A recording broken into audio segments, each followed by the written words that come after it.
कुरल उस्मान की किस नंबर 180 के ट्रेलर 2 का रिव्यू है और कोई ऐसा सस्पेंसफुल ट्रेलर रिलीज हुआ है कि इस तमाम सीजन में पहले ऐसा ट्रेलर रिलीज नहीं किया गया। और जब किसको पहले जब सोफिया की एंट्री हुई थी तब भी बाला, गोंजा, होलोफिरा और बेगम खातून वगैरह को जख्मी होता दिखाया गया था और तब भी यूं ही लगा था कि बाला खातून की वफात हो गई है। लेकिन अब जो ये नया ट्रेलर रिलीज हुआ है इसने तो उस ट्रेलर के सस्पेंस को भी पीछे छोड़ दिया है। बाला का जख्मी होना और हान गाजी की चीखें, अलाउद्दीन की सिस्कियां और फिर उस्मान बे ने बाला की लाश को पकड़कर जो कर्बनाक चीखें मारी हैं, तो वाकई मानना पड़ेगा कि बुराक अब एक वर्सटाइल एक्टर बन गया है, इसमें कोई शक नहीं। अब आते हैं नाज़रीन इकराम ट्रेलर पर तफसीर की तरफ। तो सवाल ये है कि ऐसा ट्रेलर क्यों रिलीज किया गया? क्या बाला खातून वाकई मर गई है? और हमें ट्रेलर में सरोजा भी जख्मी होता नजर आया, तो क्या सरोजा का किरदार खत्म होने जा रहा है? और इसके अलावा इस ट्रेलर में जैको ताई को क्यों नहीं दिखाया गया?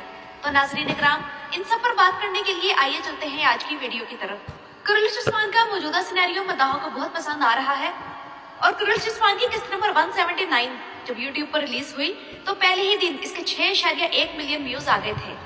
तो ये ट्रेलर देखने के बाद बाला के मदाहों की इस वक्त वही हालत है जो इंडियन फिल्मों में उस हेरोइन की दिखाई जाती थी जिसे मालूम होता था कि फिल्म का हीरो मर गया है। सुनो, कह दो कि वो जिंदा है। नहीं नहीं, वो नहीं मर सकती। और नाज़रीन इकराम, देखा जाए तो वाकई बाला को नहीं मारना चाहिए। वही तो उस्मान बे के बाद इस सीरीज की मेन अट्रैक्शन है और बाला के किरदार के साथ हमारे 5 साल गुजर चुके हैं, तो इस किरदार के साथ एक लगाव सा पैदा हो चुका है। इसलिए महमद बुज़दैक बाला को मारने का खतरा नहीं मोल ले सकते, क्योंकि फिर रेटिंग में बहुत बड़ा ड्रॉप डाउन आएगा। बाला के हवाले से ये सीन टोटली रेटिंग बढ़ाने और व्यूज ज्यादा करने का चक्कर है। तो फिर सवाल ये है कि सिनेरियो का मकसद क्या है और असल में होगा क्या? तो यहाँ मुझे यही समझ आ रहा है कि वैसे तो यही दिखाया गया है कि बेगम खातून और बाला की लड़ाई में बाला खातून जख्मी हो गई है और बेगम ने उसे बंद कर दिया है। तो एक सिनेरियो तो ये हो सकता है कि बाला अपनी हिम्मत इकट्ठी करेगी और किसी तरह बेगम खातून को जख्मी करके उसे वहां छोड़कर खुद किसी गार या दरख्त की खो में पनाह ले लेगी और उस्मान बे जिस लाश को पकड़कर बेबसी से आंसू बहाएंगे वो बाला की नहीं बल्कि बेगम खातून की लाश होगी। लेकिन इस हवाले से दूसरा सिनेरियो ये हो सकता है कि मरियम मौके पर पहुंच जाए और बेगम खातून से लड़ाई करके उसे जख्मी कर दे और बाला को वहां से निकालकर कहीं और ले जाकर छुपा दे और उसी मौके पर उसे याद आ जाए कि बाला ही तो उसकी माँ है।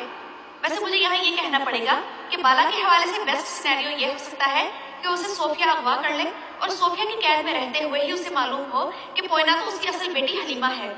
और राइटर्स बड़ा गलत करेंगे अगर इसी हवाले से इस किस्म का सिनेरियो नहीं दिखाएंगे, क्योंकि हलीमा को जितनी भी पुरानी बातें याद आ जाए, जब तक सोफिया इस बात को अपने मुंह से नहीं कहेगी कि उसने बाला की बेटी हलीमा को अगवा किया था, तब तक हलीमा की जात मशकूक रहेगी। तो राइटर्स को बाला के इस सिनेरियो को एक अच्छे वाकये के लिए इस्तेमाल करना चाहिए और हलीमा की असलियत खुल जाने से अच्छा वाकया क्या हो सकता है। और यहाँ मैं ये